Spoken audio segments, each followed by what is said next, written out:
नमस्कार दोस्तों, स्वागत है मेरे YouTube चैनल पर। आइए आज वट सावित्री कथा सुनते हैं।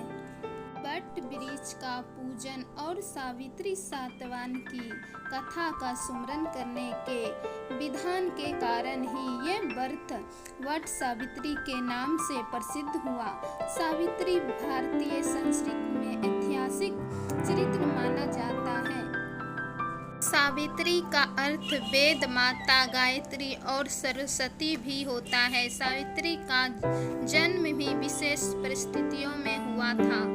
कहते हैं कि वेद देश के राज अश्वपति के कोई संतान नहीं थे। उन्हें संतान की प्राप्ति के लिए मंत्रोच्चारण के साथ प्रतिदिन 1 लाख आहुतियां दी। 18 वर्षों तक ये कर्म जारी रहा।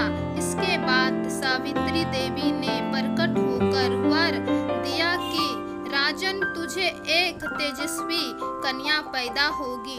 सावित्री देवी की कृपा से जन्म लेने की वजह से कन्या का नाम सावित्री रखा गया। कन्या बड़ी होकर बेहद रूपवान थी। योग्य वर न मिलने की वजह से सावित्री के पिता दुखी थे। उन्होंने कन्या को स्वयं वर तलाशने भेजा। सावित्री तापमान में भटकने लगी। लास देश के राजा कुसुमतेश रहते थे, क्योंकि उनका राज्य किसी ने छीन लिया था। उनके पुत्र सातवान को देखकर सावित्री ने पति के रूप में उसका वर्ण किया। कहते हैं कि लास देश पूर्व राजस्थान या अलवर अंचल के इर्द गिर्द था।